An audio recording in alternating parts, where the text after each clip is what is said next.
Hello नमस्कार students, कैसे हैं आप सभी का स्वागत है आपके अपने इस YouTube channel Sandeep Dubey CGPSC में। बहुत दिन बाद आया हूं आज।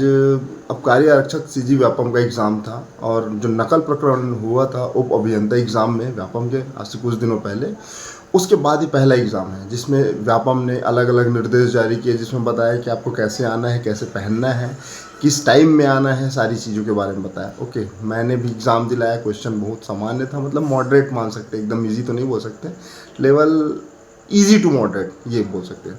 ये सारा एक अलग चीज़ है। मैं जिस मुद्दे में बात करने आया हूँ कि CG व्यापम या CGPSC का कोई आगामी एग्ज़ाम जब भी होगा या फिर वर्तमान में जो अब आज आबकारी आरक्षक का पेपर हुआ, उसमें ऐसे हज़ारों विद्यार्थी जो उसके लिए तैयारी किए रहे होंगे, बहुत टाइम से प्रिपरेशन में रहे होंगे, उनको वंचित कर दिया गया एग्ज़ाम से। कारण क्या है?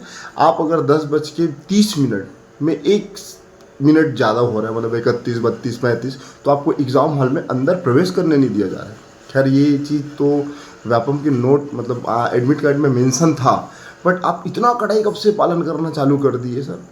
ये तो बहुत ही दुर्दशा है ना छत्तीसगढ़ के विद्यार्थियों की। ले दे के आप भर्ती लाते हैं, उसमें ऐसा ऐसा नियम बनाते हैं। बहुत सारे विद्यार्थी ऐसे थे जो हल्का डार्क कलर पहन के गए थे, हाफ पहने थे, या फिर कुछ रास्ते में खरीदते हुए ले जा रहे थे। तो उनको आप ये भी समय नहीं दिए कि भाई चलो ठीक है, 2-4 मिनट आगे पीछे होता है तो उतना कंसिडरेबल है। आप प्रॉपर सबका बायो मतलब जो प्रक्रिया रहता है आप उसको प्रॉपर चेक करते हो। लड़कियों के लिए अलग और पुरुषों के लिए अलग व्यवस्था रखा गया था। साथ ही ये तो एक चीज़ था। दूसरा चीज़ आपको बता रहा हूँ, जब आप प्रवेश करते हैं एग्ज़ाम हॉल में, आपको लगभग 11 बजे के एग्ज़ाम था, तो आपको 10 बजे के आसपास पहुँचना था उनके हिसाब से ना। पहले लगभग 11 के एग्ज़ाम में 11:10, 11:15 तक लोग पहुँचते थे, वो भी एग्ज़ाम दिलाते थे। अब कोई 11 बजने में अगर 15 मिनट बाकी है, 20 मिनट बाकी है, तो आपको तो अंदर ही लिया नहीं जा रहा है। एक चीज़। दूसरा अव्यवस्था उसमें सबसे बड़ा क्या था कि अगर आप दूर से आ रहे हैं, मालूम है तखतपुर से गया था, लक्ष्मीबाई सेंटर मिला था विद्यालवन में, तो 1 घंटे के आसपास मैंने भी, टाइम तो लगता ही दूर है तो वहाँ पहुँचा तो भाई अपने साथ बैग रखूँगा। बैग क्योंकि दूर जा रहा हूँ तो मोबाइल तो रखने का व्यवस्था होगा नहीं मेरे पास। मेरे साथ अगर कोई है नहीं, मेरे साथ अटेंडर नहीं है, तो मैं किसको रखाऊँगा? वो तो बैग ही में रखूँगा ना। अब मैं अंदर गया, अंदर जाने के बाद मैं बोला कि भाई इसको रखना है, तो सीधा मना कर दी कि आप बैग को बाहर रख दो।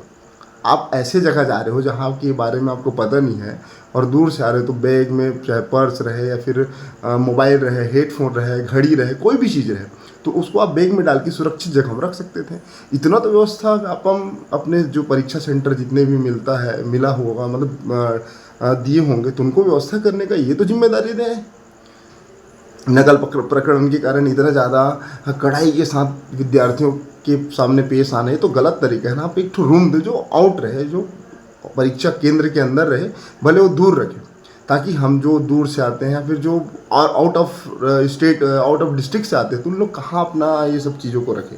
ये सबसे बड़ा समस्या है। दूसरा, आप एक चीज़ को मेंशन कर रहे थे वहाँ पर कि आपको 1 मिनट लेट नहीं होना है, 2 मिनट लेट नहीं होना है। अब मैं बता रहा हूँ, एक विद्यार्थी था जो लगभग कोई 10-25 के आसपास पहुंचा।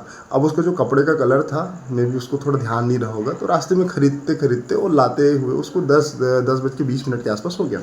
अब वो अंदर आया, मैडम लोग बोले कि भाई अपना ड्रेस जो है उसको चेंज कर लो।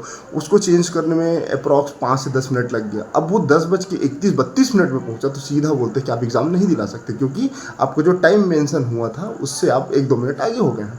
तो ये कौन सा तरीका था भाई? वो विद्यार्थी आपसे पूछ के गया था, उसके साथ तो ऐसा नहीं करना था। वो बता रहा था कि मैंने अच्छा तैयारी किया, रो भी रहा था एट दैट पॉइंट ना। वहाँ पर मैं था, दूर से देख रहा था। मतलब ये ऐसा चीज़ वहाँ पर घटना घटित हुआ है। बैग रखने की व्यवस्था नहीं था, मोबाइल जो आप रखे उसका रखने की व्यवस्था नहीं था, बिना अटेंडर के जा ही नहीं सकते। मतलब आप खर्चा को डबल करवा रहे हो, सिंपल बात। उसके अलावा ये सारा जो मुद्दा है वो अभी उठा है 7-8 दिन पहले।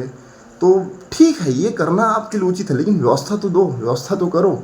हाँ, जब आपका आयोग आंसर से जारी करता है तो उसमें 8 से 10, 10 से 12 त्रुटि, सामान्य त्रुटि हो जाता है। आप 100 क्वेश्चन छांट रहे हो, वो भी सामान्य क्वेश्चन रहता है, एकदम डिफिकल्ट नहीं होता। डिफिकल्ट का भी तो आंसर निकाला जा सकता है, उसमें आप 10 गलती करते हो तब आपके ऊपर कोई कार्यवाही नहीं होता। बट वो विद्यार्थी जो 5 से 7 मिनट ऊपर नीचे हो जाता है तो उनको आप परीक्षा से वंचित कर देंगे। लाखों लोग ने फॉर्म भरा, लेकिन एग्ज़ाम देने वाले आए तो रहे होंगे 90%, लेकिन एग्ज़ाम दिए होंगे 60 से 70%। तो ये तो दुर्दशा हो गया है। छत्तीसगढ़ में एक तो ले दे के भर्ती आता है, बीएसआई का क्या है कोई पता नहीं, एडीओ के एग्ज़ाम का होना क्या है कोई पता नहीं, 10-10 12 क्वेश्चन वहाँ विलोपित करके बैठे हैं। आगे क्या होगा इसका कोई गारंटी नहीं, ज्वाइनिंग दे नहीं रहे। लगभग 1.5-2 साल हो गए सरकार को। उन्होंने बोला था कि हर साल 20,000 भर्ती लाएंगे, 30,000 भर्ती लाएंगे। ये सारा सब पेपरबाजी हुआ था, अभी कुछ भी नहीं हो रहा है। और ये एग्ज़ाम दिलाने के बाद एक चीज़ तो समझ आ गई कि भाई आप उनके हिसाब से करें या चलें तब ठीक, अदरवाइज़ एग्ज़ाम दिलाना ही मत। आप बिजनेस करें, बाकी सारा चीज़ करें। बहुत फ्रस्ट्रेट थे विद्यार्थी, बहुत ही ज़्यादा।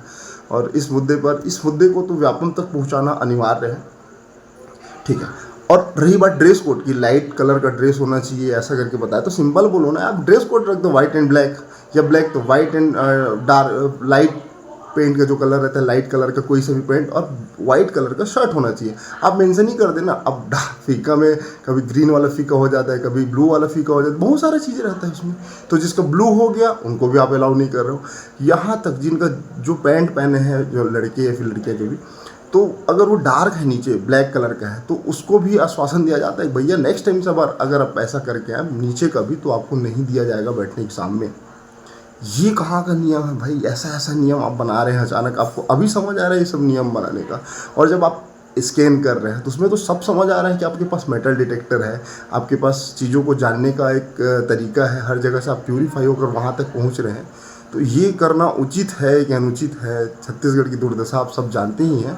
और ऐसा करके सरकार क्या साबित करना चाहता है? अपना पारदर्शिता, अपना सिद्धांतवादी कॉन्सेप्ट दिखाना चाहता है लोगों के सामने कि भाई हमारा जो गवर्नमेंट है वो बेस्ट है पूरा वर्ल्ड में। ये करके विद्यार्थियों को परेशान कर रहे हैं या आयोग को और एक तरीका दे रहे हैं ताकि विद्यार्थी कम से कम लोग आएँ, एग्ज़ाम में कम बैठें और बाकी चीज़ें हो जाए।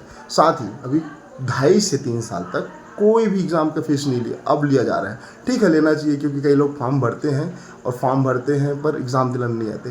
बट अचानक से ये नियम आपने लागू कर दिया।